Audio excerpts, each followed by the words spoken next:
himself out there. I figured we probably would. So let's read it together and try to take it to heart.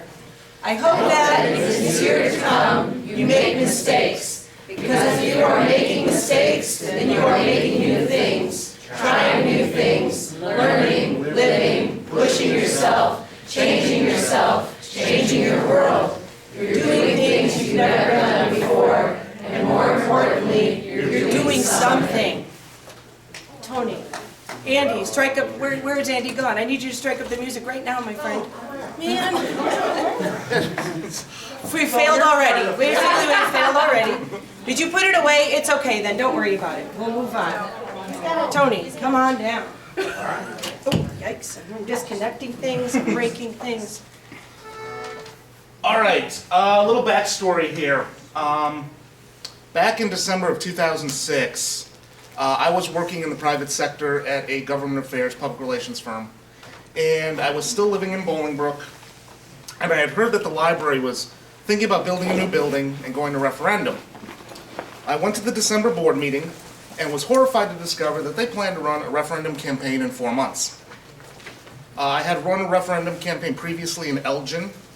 I knew that it would take some time, so I wrote a 3-page letter to the board president, and at the January meeting they canceled their plans, and the library asked me to come on part-time contract to start investigating what it would take to go to referendum.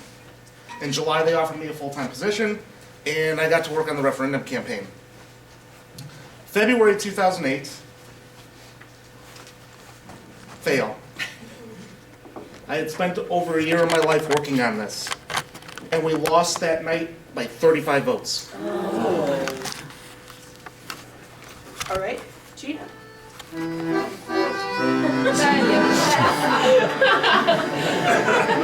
It's our version of walk-on music. So I'm from East Peoria, and also in 2007, we also had a failed referendum. The library board had worked probably 7 years towards this idea of building a new building. We were in a 12,000 square foot building, and they had a program to build, I believe, 54,000 square foot building on the current spot. It went down in a ball of flames. Wow.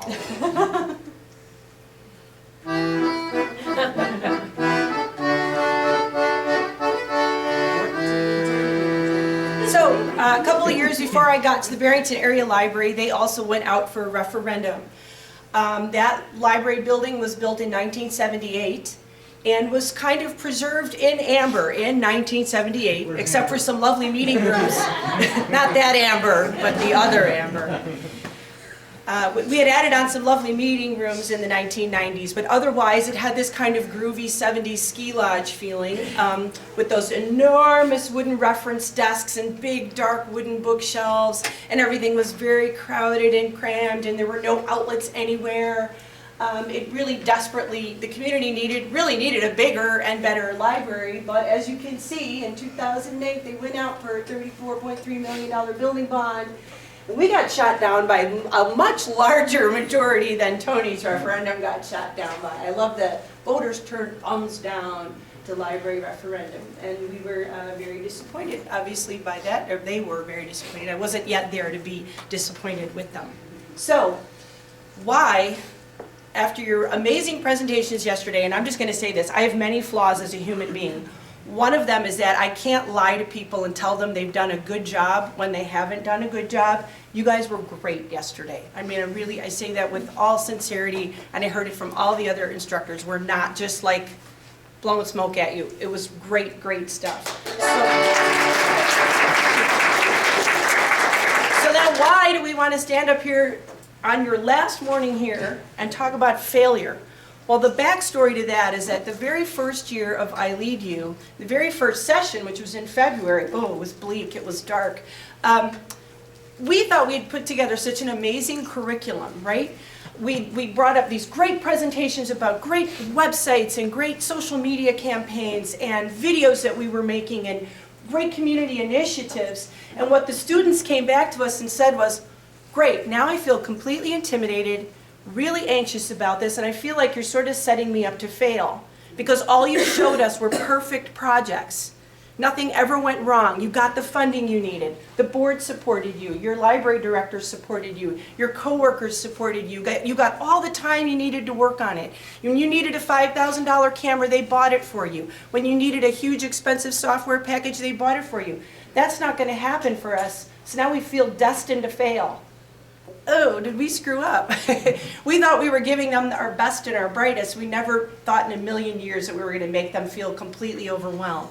So since that time, we've always made a point of talking about failure, because it's happened to everyone on our instructor corps, not just professionally, but personally as well. And I'm still employed. And me too. So we really want to make it clear from day one, and I hope that we have, that this was going to be a safe environment in which you could fail, in which you could take risks and try innovative experimental things, that it was going to be okay if by the end of it, they didn't look at all like what you were planning on at the beginning. And I hope that we did an okay job with that. And what we want to wrap up with a little bit today is that even when you leave here, if something does feel like failure, with a positive attitude, with some critical thinking, and with maybe some brutal honesty, you can still turn it around. You can transform it into something that's going to feel much more like success to you. So that is what we're here to do today. I'm thinking of this as our cavalcade of failure, starring Tony Lucarelli, Gina Burr, Beck Tench, and myself. And Tony was the one who came up with Yoda, so I want to give him credit for that. Last month I had the privilege of being at a conference where I got to hear Brene Brown. Is anyone here familiar with Brene's work? She's a researcher, an author, a speaker. Again, just being brutally honest, I was sort of like, it seemed like sort of pop psychology stuff to me, which I'm really not into. But because she's done the research for many, many, many years on shame and vulnerability and putting yourself out there, I got like a ton out of her. Plus I just like her. She's very foul-mouthed. She's very down to earth. She just kind of lays it all out there and you got to deal with it. So this is one of those quotes from her that you see all the time. Sometimes the bravest and most important thing you can do is just show up. And I'm pretty sure Woody Allen said the same thing. But people have mixed feelings about Woody Allen these days. So let's just stick with Brene Brown. That was an epic fail. And the cool thing is you've already done way more than show up. If you've read any of her work, or heard her speak, the other key piece to daring greatly and to really doing something with your life is to show up and be seen. And that's what you've done here as a part of I Lead You. You've shown up, you've made yourself part of a team where maybe you didn't even know anybody. That's a really hard thing to do. I'm very introverted. That would like just give me a stomachache. I hate being put on committees. It freaks me out, you know. So you did that and you came together as a group. You learned new things. You tried new things. You put yourself in front of a big audience, you know, over and over again at the poster sessions and at your presentations yesterday and said, I'm here. I did something. What do you think of it? And that's a huge risk that you take in life. And you showed tremendous courage in putting yourselves out there and doing that. But we all know what happens in the real world when we show up and we be seen. If you're going to show up and be seen, there is only one guarantee. You will get your ass kicked. Again, she's a little vulgar, but I like that in a woman. Everybody's a critic, right? Especially nowadays, it's so easy. It's so easy to get on Twitter and tear somebody apart for what they've done. And she gave some horrific examples of stuff that people have said about her from her TED Talks and things like that. I mean, like, I gave her a lot of credit for putting that up on a screen in front of an audience of 15,000 people. But everybody's a critic. So eventually, something's going to go wrong. You're going to do the Facebook post and you're going to get the nasty comments from people. You're going to plan this amazing program and 2 people are going to show up. Maybe no one's going to show up. You're going to spend a lot of money on a cool new library resource and nobody cares. Nobody uses it. You're going to make a presentation to your library board, a big proposal, and they're going to say no thank you at the end. You're going to go out for referendum and your community is going to vote you down. So what do? Does that mean you stop trying? Does that mean you kind of fold up like a turtle inside of yourself and you stay there? No. I mean, not if you want to get any joy or satisfaction or passion about what you do all day, you have to somehow keep going. And I think it's all about how you and your organization, your boss, the culture of your library, how you approach failure and risk-taking. Hopefully, ideally, it's going to be like this, where you're, maybe you're the one on the tightrope, or maybe some days it's your colleagues, but you always know that the support is there, so that if you fall, if you fail, it's okay. Someone's going to help you get back up. You're going to have some honest conversations about it. You're going to talk about it and say, well, is this idea worth looking at again? Is this worth trying again? What do we need to do differently? This is the ideal. But in a lot of places, it's going to, if the fear is stronger than the excitement, if the fear of being criticized is constantly there, then you just kind of jump through hoops. You end up falling into this kind of pit of mediocrity where it's just easier not to really do anything. Just keep doing the same stuff over again. This is what we do. To me, this is the library where you walk in on a work day and there's like nothing going on, but the library's plastered with signs about all the things that you can't do in there, because they're really busy making those signs. They're really busy making those policies about all the stuff they don't want people doing, rather than taking the chance and saying, let's open this place up, let's get some fresh air in here and get some fresh ideas. They're really, really just locked into what I think is mostly a fear of failing. If we try something new, the public might criticize us. They might not come. So I just want you to be thinking about that, and I'm going to grab my notes, because otherwise I just go on and on and on. One of my bigger failures in life. Another character flaw. And you're learning all of Karen McBride's character flaws today. So I'm going to just walk you through, as the rest of my little introduction here, what I've seen in 20 years of library work in both academic libraries and public libraries, some kind of common pitfalls or common patterns of thinking that libraries tend to get into that can really hold them back from taking risks and trying new things and being bold and daring greatly, so to speak. So I used pitfall. And I'm so old that I played pitfall. This was big in the day. So I've just got like my pitfall. I'm sorry if you can't read this in the back. I'm always bad at doing things like this. First thing, if the library down the street is doing it, we have to do it too. And I love that, my staff comes right in, they're not my staff, but the folks that I work with, they come right in and they're like, oh, Karen, I got this cool thing. Oak Park's doing this cool thing. Naperville's doing this cool thing, and we gotta do it. And you know what, maybe we do. But you really, really need to know your community, because Oak Park and Naperville and Barrington are very different from each other. So don't be surprised if you decide to try that thing if it doesn't work out well. Or take a minute first and say, I like the core of this idea, but maybe there are some things we can change that'll work better for our community. Our adult services librarians they're just wonderful, wonderful people. They're all very young and they're very passionate and they like to learn new things. They're so into our Maker Lab and all that stuff.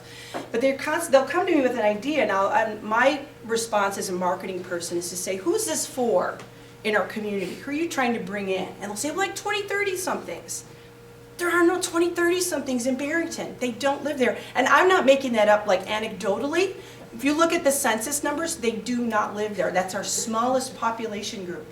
They either can't afford it, or they see it as a place where mom and dad and grandma and grandpa live. They're not ready to make that shift out to the burbs just yet. They want to live downtown. That's their social life. That's their cultural life. So they just don't live there. So it's generally a little bit of spinning our wheels if we plan programs for them. So that's just an example. You've got to know your community. No matter how good the library down the street is doing their thing, make sure that it's right for your community.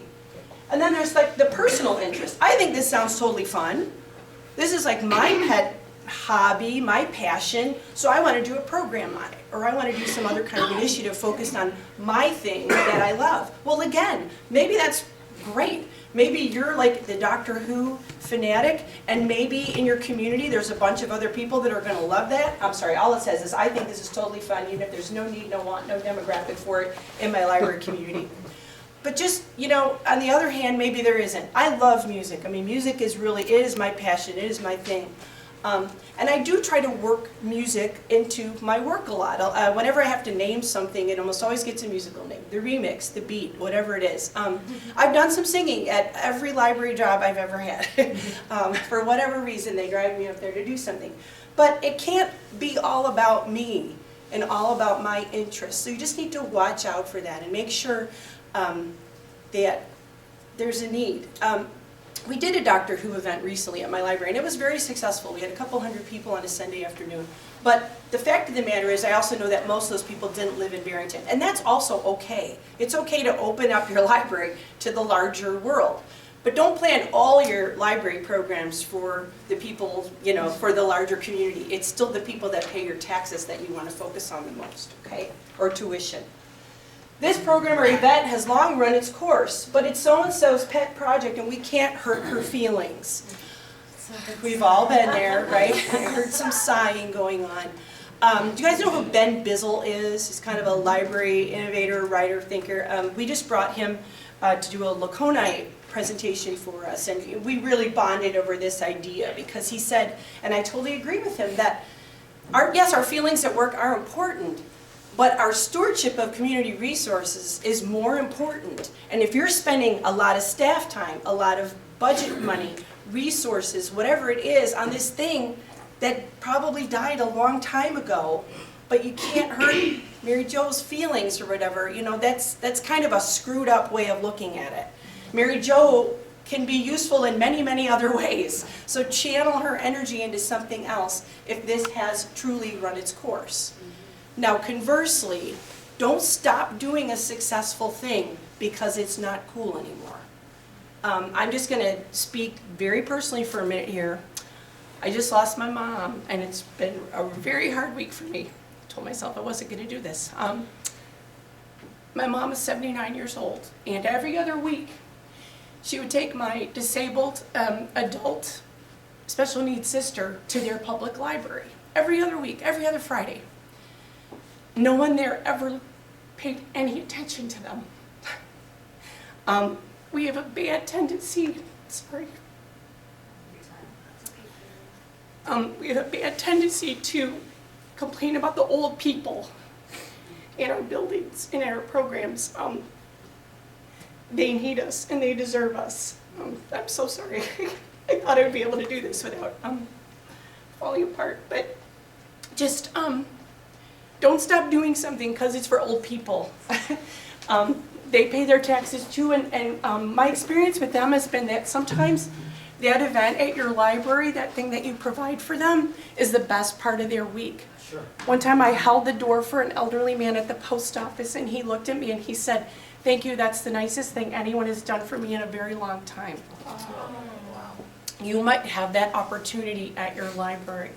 So don't worry about it's an old person thing. If it's still successful and they're still coming and they love it, keep doing that for them, okay?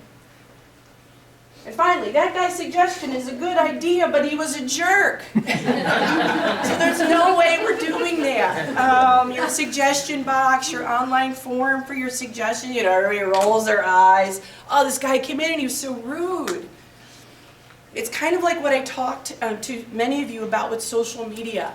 Sometimes the way the comment is worded is so offensive, or the person is such a blowhard, that we absolutely can't see the kernel of truth in the suggestion.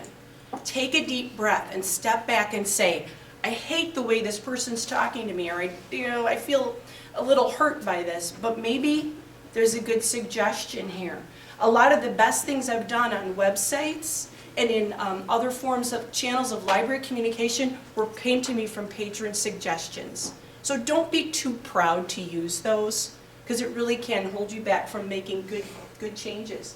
And finally, the very last and most important one. I can't admit that this failed because my boss or my coworkers will criticize me. First of all, let me just say, if you work for a boss, a library director, or a supervisor, department head, who, if you make an honest mistake or a failure because you were trying something new, who tears you apart or embarrasses you or shames you or gives you a bad evaluation, get out as soon as you can. Now that I know all of you, you deserve way better than that, okay? So don't ever let yourself think that that's a normal work environment or something that you have to accept, because that's just wrong, and those people shouldn't be supervising other human beings. Is there a Greek chorus of snarkiness in your organization? And if so, are you possibly part of the Greek chorus of snarkiness in your organization? Hopefully there isn't, but sometimes there is. Try to find ways to get that to stop. Try to not feed the flame of the let's go in the lunchroom and tear that person apart because their thing was a flop. The sooner you stop participating in it, hopefully it dies down, and the eye rolling and the nasty comments, it doesn't do your organization any good at all. I know sometimes, you gotta vent, you gotta get the frustration out, but really, truly, honestly, find a better way to do that. Maybe find your one work buddy you can go to lunch with and kind of, and then you come back and to everyone, be a good citizen at work. But on the other hand, sometimes some constructive criticism can really help you take the failure moment and turn it into something new and something positive. So don't shut down everybody. Oh, hello.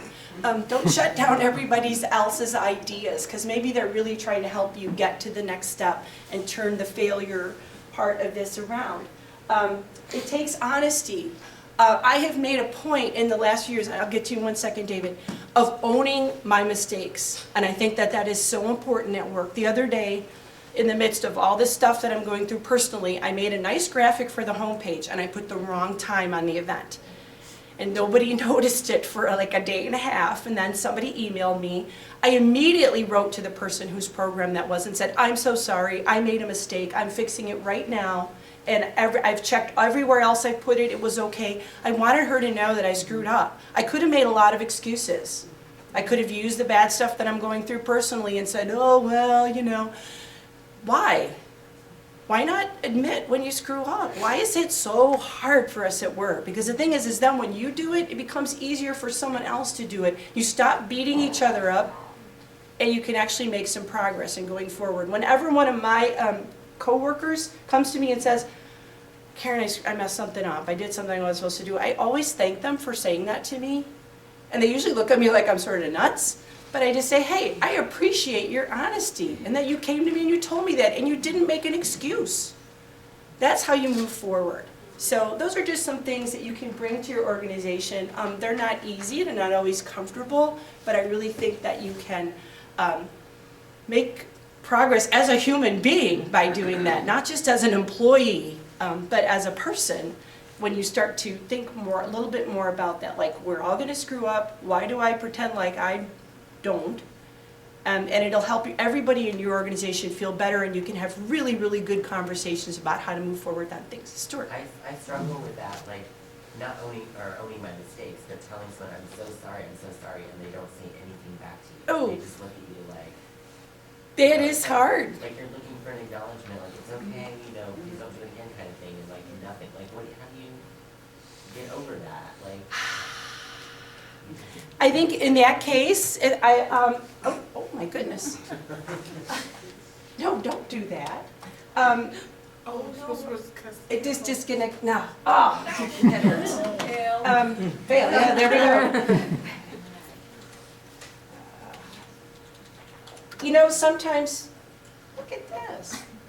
Yes, let them off. Yeah. I think sometimes you have to say to yourself, that's that person's problem then. Because to me, if someone graciously apologizes to me or something, and I sort of hold back any kind of a positive, response, it's okay, a thank you, a consoling response to that, there's something wrong with me. I mean, that person is trying to hold on to control or power in that situation and just absolutely can't let it go. And I know that's really hard. Go for a walk, take a deep breath, have a good lunch to make yourself feel better. I wish I knew something more constructive to say back. Maybe you've got it, and I know, David, I got to get back to you too, but go ahead. Yeah, I'll just say that that one of the things we'll talk about in just a minute is sort of that sometimes it really sucks to fail. Like, let's just be honest, like it feels like crap. And so that interaction, while that other person isn't necessarily helping you, is part of why we avoid it. It's because it doesn't feel good. And getting some awareness and acceptance around the fact that part of failing is feeling bad, and you're still going to go after the thing that might scare you that you might fail, accepting that part has some power to it. Great. David, what were you going to say before I turn this over to Tony? Really quickly, one, thank you so much for being so open and sharing. I give a lot of talks literally around the world, and I get my Baptist preacher on, and you've heard it all. And one consistent comment I get afterwards, one positive, consistent comment I get afterwards is, thank you, it was so nice to hear someone who's optimistic about the field. And while it's lovely to hear, this is, if you only hear it by going to a conference and from a keynoter, this is a problem that you guys can take on.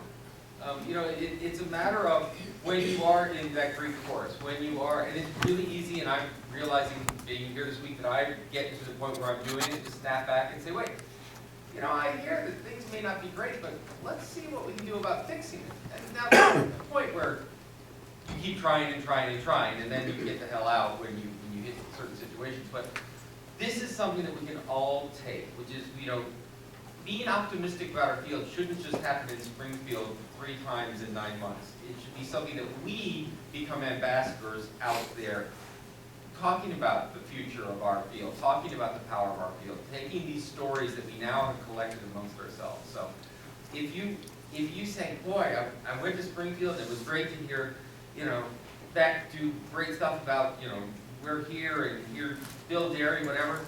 You're Bill Derry. You're Beck now. You're the people in your organization that can start that positive move. So. All right, Tony, take it away. So when you fail, I guess my message is to allow yourselves to mourn, give yourselves a little time to mourn, but then stay positive, stay optimistic. Start looking for those silver linings. What can I learn from this? What can I take out of this experience? Are there openings available to me where I can improve? Or are there openings available to me where maybe I could turn this failure into a win? During our referendum, right after the vote, I started doing research. Okay, where could I have done better? Where did I go wrong? And then I started hearing things. Now, I had specifically picked February 2008 because who was on the ballot in the presidential primary? Barack Obama. I expected more Democrat voters to come out to the polls. And Democrats typically support libraries more and public bodies more. And I had heard there were a lot of absentee ballots and provisional ballots still floating out there, and they'd be counted in 2 weeks. So I remained positive. I kept telling my coworkers, don't worry, we'll know in 2 weeks for sure what happens. Wow. 47 votes, we turned it around.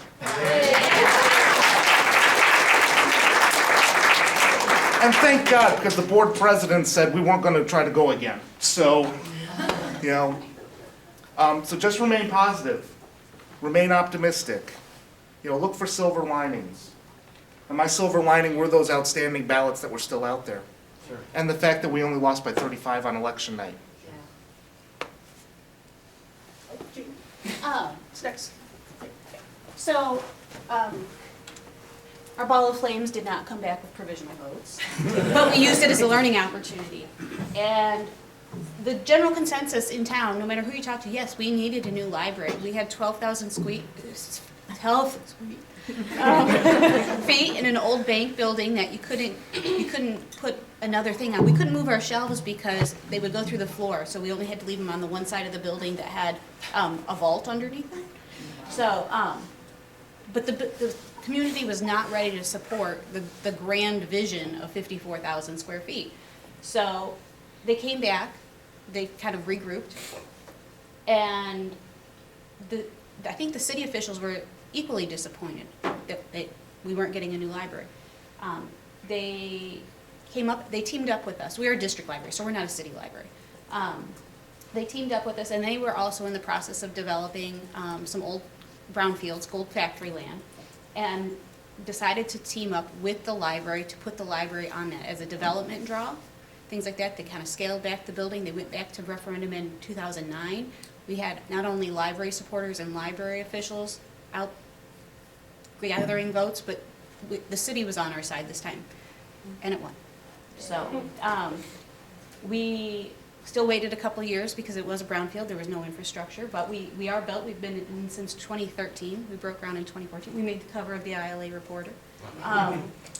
We do not have children's department underground anymore, so everybody can see out windows, and we love it, so it's great. And then finally, Barrington. Barrington didn't go back out for another referendum because we pretty much knew what was going to happen. So we had to creatively think about the problem and say, how can we still turn this into a 21st century library without a new building? So in our case, we saved for a while.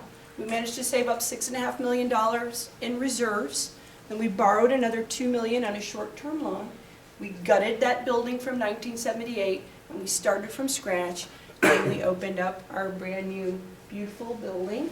1,200 people came to our grand reopening, which was for me, so far the highlight of my whole career as a librarian, because that was my job to put that together. And to see people like waiting outside the doors that couldn't wait to get in was just so incredibly exciting for me. So we did it, and they're loving it, and they're using it, and we are more crowded and more busy than we've ever been, but everybody has an outlet this time. And all the other stuff that they actually need, like bathrooms that aren't scary, and a huge, amazing youth services department, a museum quality children's department, and a maker lab with lovely little awesome people like Paul that come in and make things in there. So we were able to turn a sad story into a good story in our case.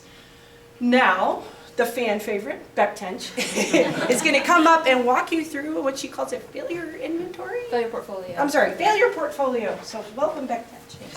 So I actually want to take us back 9 months to when we first got together and I did my talk. And I had that slide up where I had myself falling on my face and my colleagues celebrating, and how I kind of came to understand what it meant to be told to fail through my weight loss. And that was basically the lesson to keep trying no matter what. And I think that a lot of times when people tell stories of failure publicly, they end up with what we just did, but it ultimately succeeded in this way.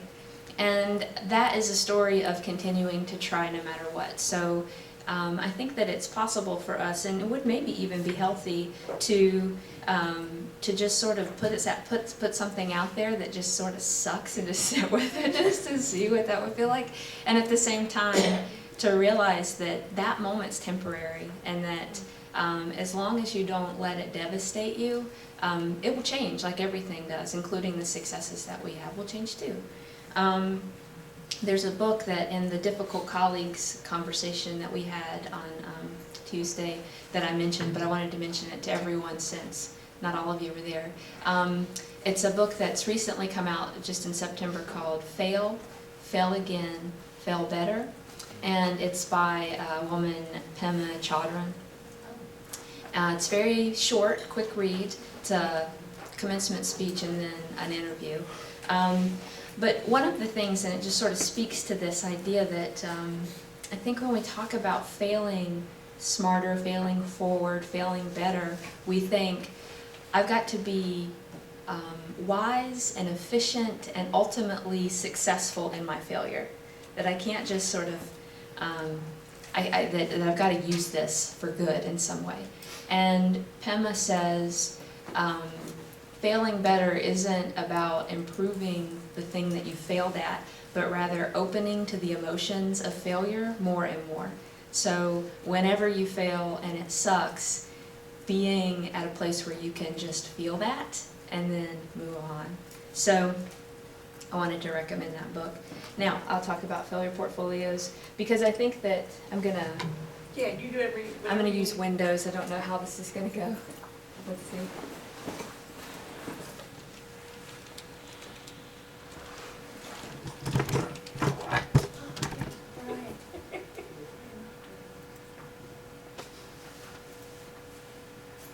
so if you apparently Google Beck Tench failure portfolio, this is where you get after you click on a tweet. So when I was at the museum, I had a failure portfolio every year, and part of that failure portfolio that like how I got material for the failure portfolio was basically taking everything that I was doing and saying I'm going to cut at least 10% of this and stop doing it and figure out what the things are that aren't working in my career. So in my work. So that's one way to do it. And so every year I would give a state of the web kind of address and tell people what wasn't working and why we were going to stop doing it, so that we would have space to do more things. And so that was sort of where the failure portfolio was born. And when I went to the University of Washington in the spring, I had my students create digital projects, kind of like what you guys just did. And instead of, at the end of the class, presenting on their projects, I had them present what didn't work about their projects. I had everybody, project's fine, whatever, but tell me what your failure portfolio is. And so as I was coming up with this assignment, I included the students in, well, what is a failure portfolio? What's it gonna look like? And so this is what we came up with as a failure portfolio, and I wanted to share it with you and then describe some of the examples of what the failure portfolios were. So these were some questions that people in the class decided were potential fodder for what a failure portfolio could be. Defining what failure is for you personally. Deciding the grain size of what failure is. In my talk and my point of view in life, I'm looking at the grain size of what failure is in generally one single choice. That's sort of where I look at failures. I failed to choose this or failed to choose that. What role do expectations play in having failed? If people didn't expect you to do something, would you feel you had failed? Who or what failed? Defining that. Where shame or fear might have played a role in your failure. What do you think about your reaction? Why it's a failure? How you would do it differently?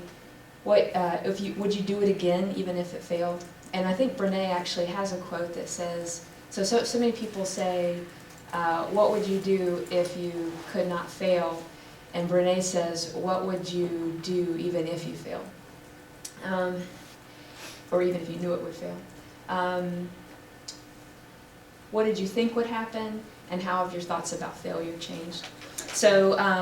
So the students in the class, I told them they could do art projects, they could do PowerPoint presentations, they could do whatever.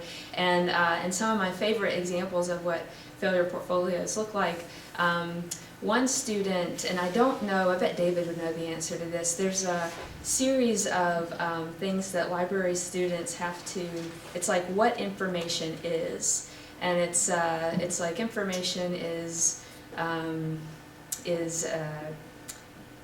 social and you have access to it. I don't know, there's like 7 or 8 different pieces of definition of what information is. And she went through that and she put failure in the place of information, and it all worked out beautifully. And she did her presentation all about how that was what failure was. Another student looked at all the different ways that somebody could fail. Like you could have something that was sort of small, and you could have something that was abject failure, just completely devastating. And she went throughout the quarter and listed how she failed in each one of those ways. Another student had a series of helium balloons, and he popped each balloon as he announced one of the things that he failed at. And probably my favorite was this design student. So she was an engineering student, and all the rest of my students were museology or iSchool. And she, at one point in her life, thought she was going to be this like really, really competent glass bead maker. And so she did all this training, and her presentation was showing us pictures of these beautiful glass beads. And then she showed us the pictures of the glass beads she actually made. And they were not beautiful. And she said that she had considered her failure at making these beads really so shameful that she had put them in a box and put it in a closet and wouldn't let them see the light of day. And so she brought them to the class and she started passing them around, and we were all holding these different glass beads, and she started redefining each bead. So she would say, you know, this is what I was trying to do with this bead, and this is what it looked like. It was a failure in trying to make it look like that, but it was a success in improvisation. And she just redefined each one of the beads. And then what was my favorite part about the portfolios, she said, and now I'm letting them go and I'm letting them out into the world, so take them and do whatever you want to have one of these beads. And it's just a really beautiful thing. And I could tell for these students who really took this assignment to heart in that kind of like personal defined way, that they were reclaiming that word and reclaiming those experiences. And I think that that is what the power of the failure portfolio is. It could be something that becomes culturally relevant at work and you present on. It could be something that you do with friends or coworkers. People have fail clubs, that sort of stuff. But for me right now in my life, what my failure portfolio is simply a list and workflowy. And anytime I get discouragement or something fails, I just add it to that list, because I want to kind of reclaim the word and take away some of the power from it. And I think that's sort of a practice that you can do. And so I kind of do that practice by just writing down what my failures are so that they don't become so scary and big deal to me, and I don't not do something because I'm afraid that one will be added to the list. Actually kind of celebrate the fact that I've got another one, got another rejection letter, I've got another comment on the internet that, you know, whatever it is. Okay? Any questions about failure portfolios? Yeah, Andy. I'm an expert at failure. I'm a consultant at failure. Me too, actually. Yeah. So I didn't know what to call it, but I tend to look for the present that each failure brings me. And I try and keep, that's what I try and sift through the ashes, the many piles of ashes that I have, to find that present, that gift that it's given me. Yeah, thank you for that. I think an entirely accurate way to look at, you know, it's a way to feel alive, even if it doesn't feel good. It's a gift of feeling alive. Right here? Anytime something horrible happens to me, or even if it's not that horrible, I say thank you when things don't go my way, or they fail, any version of that. I had a cousin who just turned 20 the other day, and she asked for what is it your like life advice, and said, I've lived that much longer than you, but I always say thank you when when something goes wrong, and it gives you this power that it's indescribable, that you have power over the situation suddenly, and it just makes you feel good somehow. This is there's something that I've been thinking lately. I mean, I tend to share or dwell or talk about my failures, and of late, I don't know, I've been present to that. Does that amplify it a lot? You know, in the sense like you know, look at the positive or look at something good, like, and that helps you move away. But if you're only sharing or thinking about your failure, it like feels big or it grows bigger. And I guess I understand and appreciate and like this, but then I guess that's why I wanted to just. Thank you for mentioning that. So I'd like to summarize it in, if we focus on failure and it feels really bad and big, do we have to keep doing it? You know, like if this is ultimately detrimental, what do I do about it? And I think that my reaction to that is sort of one path that has two directions. You come to this path of questioning this practice.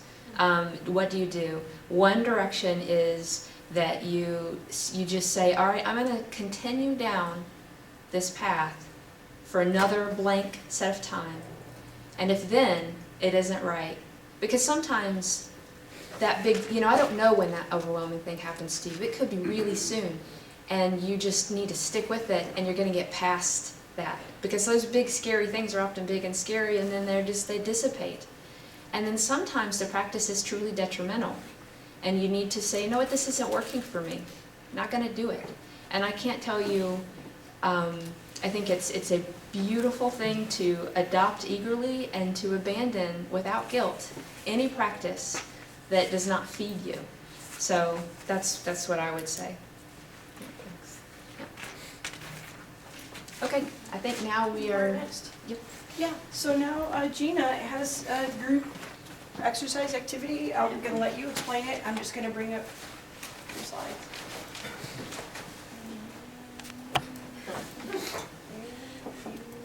Go.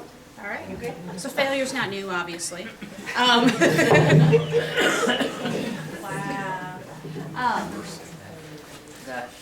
And we've learned today about identifying failure. Failure is a matter of perspective, trying to put a positive spin on it, trying to pick out things, what you're going to learn from it. And I think in a lot of cases, if some failures didn't happen, bigger good things wouldn't happen. So we're going to practice that. That was also quite an old failure. Does anybody know what this is? It's a Corvair. I'm feeling older than most people in this room. Okay, so It is a car that should not have been killed, so please continue. I think it's a beautiful car. I like the way they look. I agree. So the Corvair was made in the 60s by GM, and it wasn't unique in a certain feature that it had, but Ralph Nader found it and flew with it. So Ralph Nader wrote a book, Unsafe at Any Speed. Unsafe at any speed. And identified there was like a swing arm axle thing, so basically they said it didn't handle well and people died, and GM had like 100 lawsuits from it, really bad press. Sales of the car fell, production of the car failed. But there were some positives about this, depending on how you look at it. I suppose for Ralph Nader, he really got launched as a consumer protection advocate, so that was good for him. Public response to the book and to the car actually led to some much more stringent, what is here? National Traffic and Motor Vehicle Safety Act. So led to some laws that really helped improve American automobiles. So they kind of got pinpointed. If you ever feel that your failure's been picked out, they weren't the only one that had the parts that did this. They were just the ones that got caught in the spotlight. So, there's the book. There is a book, it's fairly recent, it's called Bad Days in History, and it actually reads, it's like each day, there's one you can read, and I'm totally at a loss for words, it's what we call those. Chronological, but you pick it up, daily reader kind of thing, oh, what happened bad today, and then you put it down, you read the next one the next day. It's kind of interesting. So what I have here is I have 6 bad days in history, and there's one for each group. And I'm hoping what you can do from what you heard today is to turn the bad days in history on their head. So everybody can read it, and they're only like a page. And I would like you to discuss in your group whose failure was this? Why was it a failure to them? Somewhere along the line in there was a success. For some, it might not be really spelled out there, but surely somebody felt that this was a success, and why. And if you can, even if it's imaginary, you don't have to necessarily know that the National Traffic and Motor Vehicle Safety Act, but even if you had to make things up, what good things wouldn't have happened if this bad day wouldn't have happened? So, and then we'll go back, and if you can kind of just summarize your 3 points, and then you'll be able to share them with everybody. So we're going to take a few moments to do that. I'm just going to randomly pass them